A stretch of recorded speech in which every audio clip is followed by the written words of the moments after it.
Going to continue with the testing and verification session. So we start with Erla plus translating TLS plus models into executable actor-based implementations. So let's give a big applause to Marian. Yeah.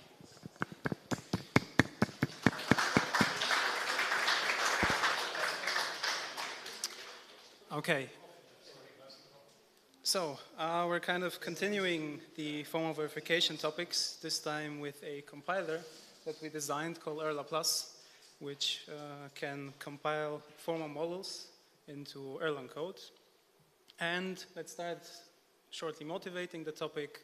As you all are pretty well familiar, distributed systems are very difficult to design and implement correctly, and unfortunately testing still remains the standard for a large part of industry as a way of ensuring that software is correct. And unfortunately also this has been proven to be insufficient for complex and high scaling distributed systems due to the infeasibility of covering all possible states that a distributed system can reach. And therefore, as an alternative, formal verification can be used to essentially provide stronger assurances of correctness by mathematically proving that a system corresponds to its specification.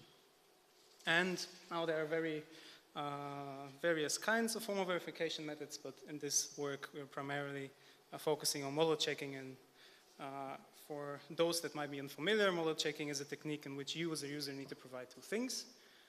A system model in which you describe what your distributed system is supposed to be doing, and then a correctness specification in which you define what correctness means for your system especially.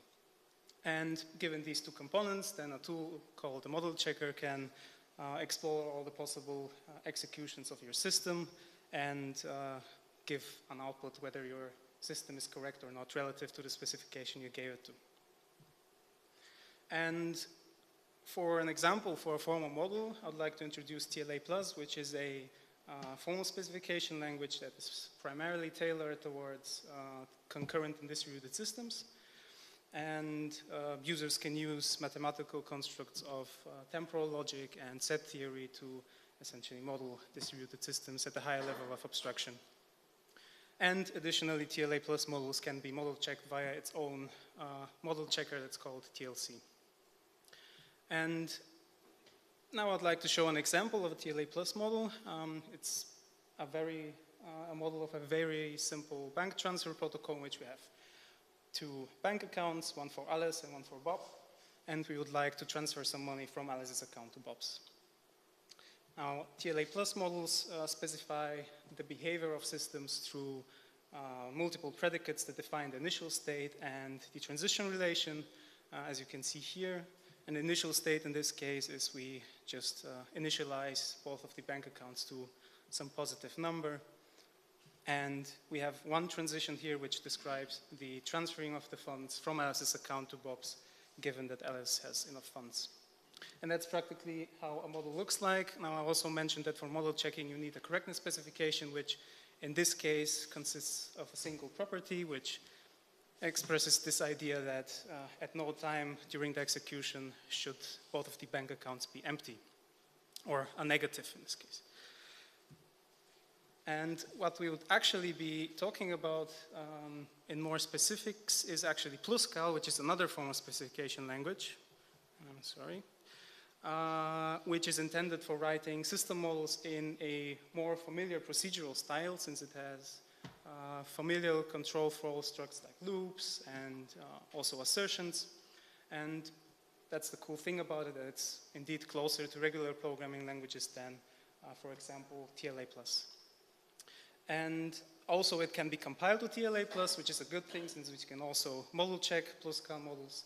And so I'll be using this bank transfer example there, which we saw one slide back, this time in PlusCal, to explain the three basic components of PlusCal models. So PlusCal models consists of one or multiple processes, which as processes 2 run concurrently, and they have an identifier, some internal variables that they can manipulate, and then a body which consists of the behavior of the process.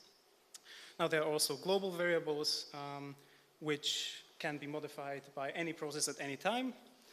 And in particular, what you need to know about global variables in PlusCal is that they are very widely used to model communication between processes and entities of the system as a whole. There's also this notion of labels, which we will not be talking about in too detail here, but they're essentially atomic blocks of code which are equivalent to transitions in TLA+. And now we kind of come to the key problem that our work aims to solve, and that is we have this formal model that we've written, and let's say we write an implementation in Erlang, and the problem is the in-between between these sort of things. Because usually you can also do it the other way around, right? Write the implementation and then write the model. But no matter how you do it, there's this gap between the both things, since you need to make some kind of manual translation. And obviously, manual effort is error prone. And this is kind of what we would like to fix, since it could be that in the end, your implementation and the formal model are actually loosely coupled. And in the worst case, you will have verified something that is not your implementation at all. And for this, we created Erla+, which is a compiler that can automatically translate formal models into actor-based implementations. In particular, we generate Erlang code from an extension of PlusCal, and we extended PlusCal with constructs for actor-style modeling in PlusCal to be able to essentially model message passing, and using PlusCal, it enables us to model check our models. Now there are two use cases that I would like to mention, because you might be sitting there and thinking, what uses this to me, right? So I selected two use cases that might be interesting. And the first one is prototyping. So let's say you have some PlusCal model somewhere at home, and you'd like to have an implementation. So you can really, really quickly get a working executable Erlang code, which you can then use as a basis for your distributed system that you can refine and use in production, if you will. The other use case is actually the debugging of the model while you're actually creating the model. And this was very useful in our experience, since if you've used TLA Plus or PlusCal, you know that debugging a model usually consists of you looking at an immense state graph consisting of millions and millions of states, and you're trying to find that one execution that kind of, you know, makes everything go wrong. And it's actually much easier to, while you're writing the model, to actually test the Erlang translation, since runnable code is just much easier to debug and find errors in comparison to formal models. And now we move on to the workflow of how you're supposed to use the compiler. And now here you can see a visualization of the workflow, and the blue colored items here signify where user input is needed. And so, as input, the Erla Plus compiler needs a PlusCal model and produces two outputs. A TLA Plus model, which is used for the formal verification part, so together with the correctness specification, in this case some invariance, you can use the TLC model checker to get the output whether your model is correct or not. And then on the other hand, you have your Erlang translation, which you can practically have an executable version of this PlusCal model up and running in no time. And that's the workflow. And I would like to go over to the modeling language and explaining what you can actually use to model distributed systems in our modeling language, in particular our extension of PlusCal. And I mentioned that we extended PlusCal, but it's actually an extension and restriction of PlusCal at the same time. And this I would like to explain here. So we have extended the PlusCal language with message passing primitives, so send and receive operations model communication between processes, and also a failure generation primitive to be able to generate failures in our models and to anticipate errors in our models rather than in implementation. And then there are also restrictions, as I mentioned, and one of which is that we do not allow global variables, which relates to the fact that we're talking about the actor model and we're translating to Erlang, so it was kind of made sense to not allow global variables, except of the network, of course. And then we do not allow non-deterministic constructs, which relates to the fact that non-determinism is usually used in PlusCal to make messages magically appear in processes' mailboxes, which, you know, we do not want. We actually want people to explicitly model communication and interaction between entities. And there's also a third restriction. We do not allow go-to statements, which just comes from the fact that Erlang does not have such a statement in its language, and so we have left this for future work. And with this, I would like to motivate why it was actually necessary to extend the PlusCal language and why we in particular cannot translate from pure PlusCal. And for this, I'd like to show a short PlusCal snippet here. It's not particularly important what the code does, but essentially we have three semantic parts here denoted by the green comments. So first, the process receives a message, and then after the second comment, it constructs a reply message, and finally sends a reply back. That's practically all it does. And what I would like you to notice here is that two of the three semantic parts actually do not model the server's behavior, but actually the environment. And why is this important? Well, now if a compiler would try to translate this code, it would need to be able to tell the difference between normal statements that describe the behavior of the system and then statements that actually describe the environment in order to be able to know what to translate and what to ignore, since we would actually do not want to translate network semantics, since the network is the network. And this is very difficult, and in order to make this easier, we designed our PlusCal extension with these message passing primitives. So here you can see that on the right side we have specific language elements that clearly express the intention of the user. And this is obviously not much easier to write actor-style processes in PlusCal, but more importantly, it makes it clear to the translator, that the compiler that will be translating from PlusCal to Erlang, what the meaning of the code really is. And a bit about the semantics of these two primitives, since I will not going too much into detail here, but the receive primitive here that you can see is a blocking receive, just like in Erlang. And then we have the send primitives, which actually inherently models a lossy channel. So if you're using the send primitive, you're saying either the message is delivered to the process or it is lost. And now it's time for me to show you some Erlang code, and I'll be showing you a PlusCal model and then its translation step by step. And now this is a pretty empty model right now of a client in a semaphore protocol. So we have a server running somewhere that has a lock, and we as a client would like to acquire the lock and then release the lock by sending messages. And what you see, however, is only the client code.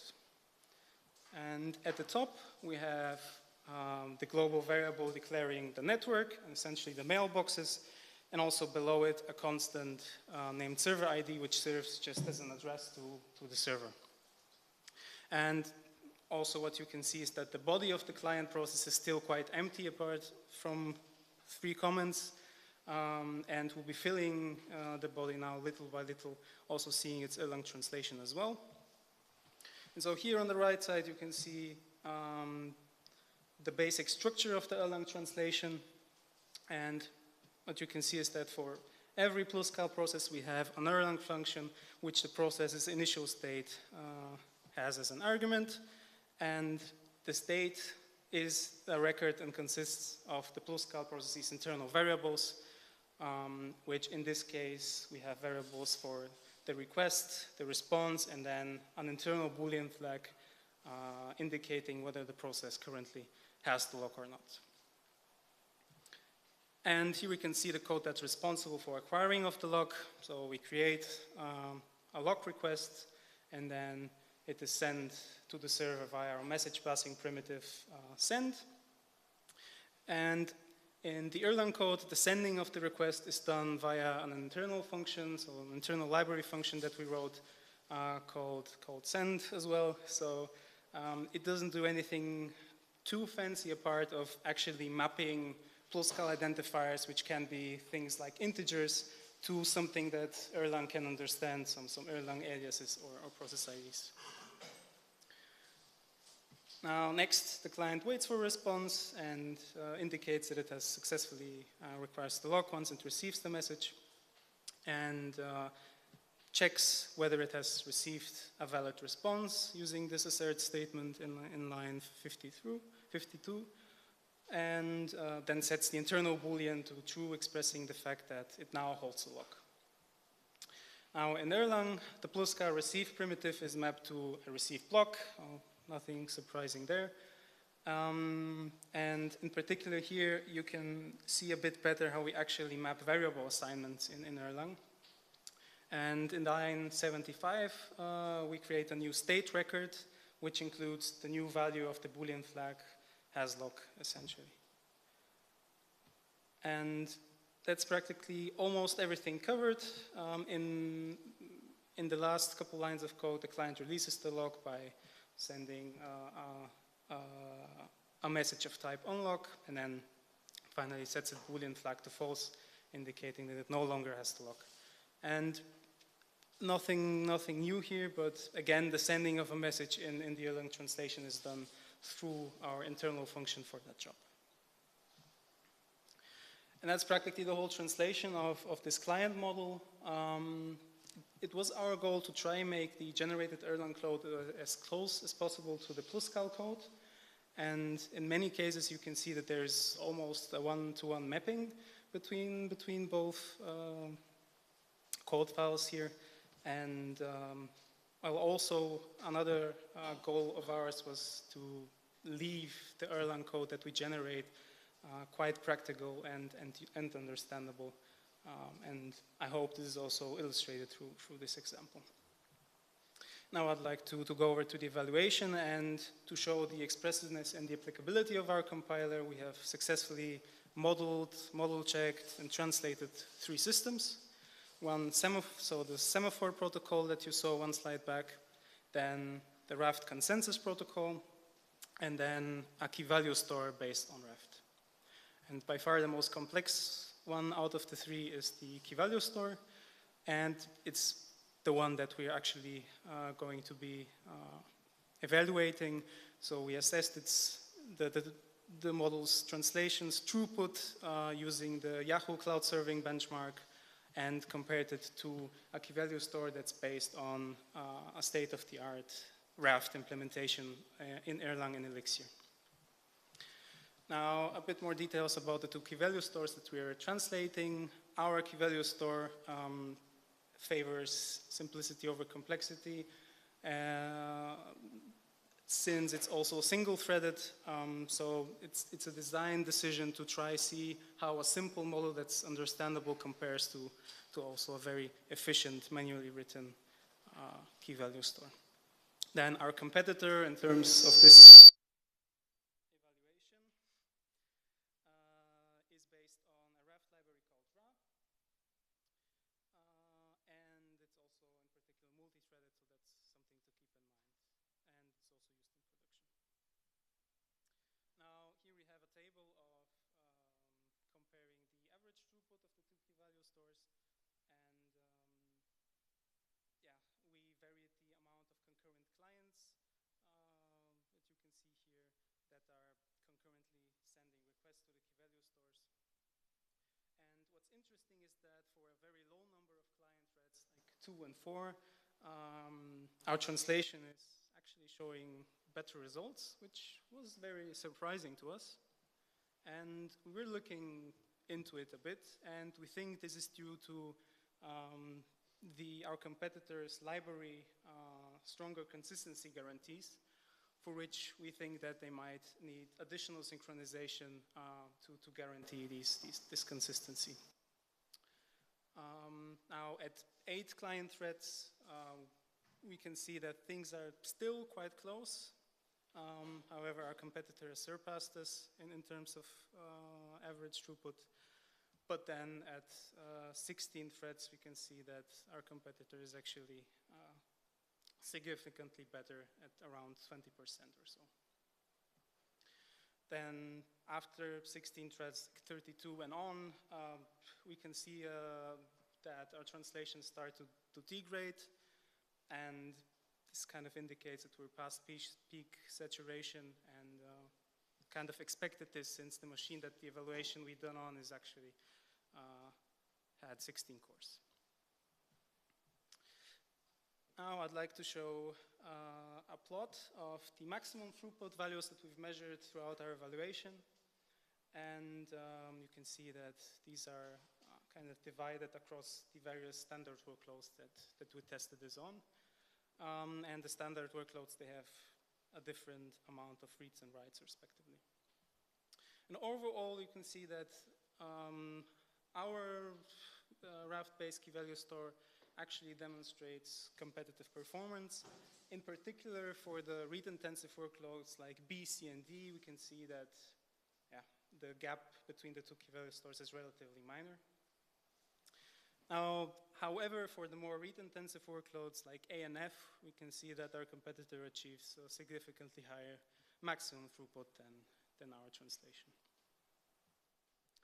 And the last figure that I would like to show is a comparison of the scalability of the two key value stores.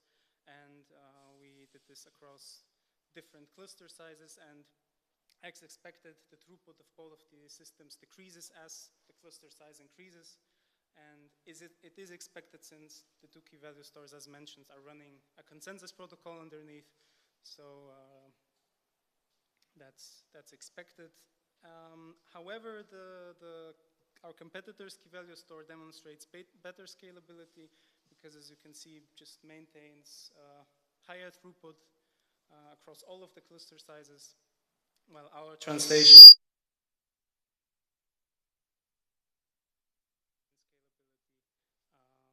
scalability, and we think this is due to our Raft nodes being single-threaded.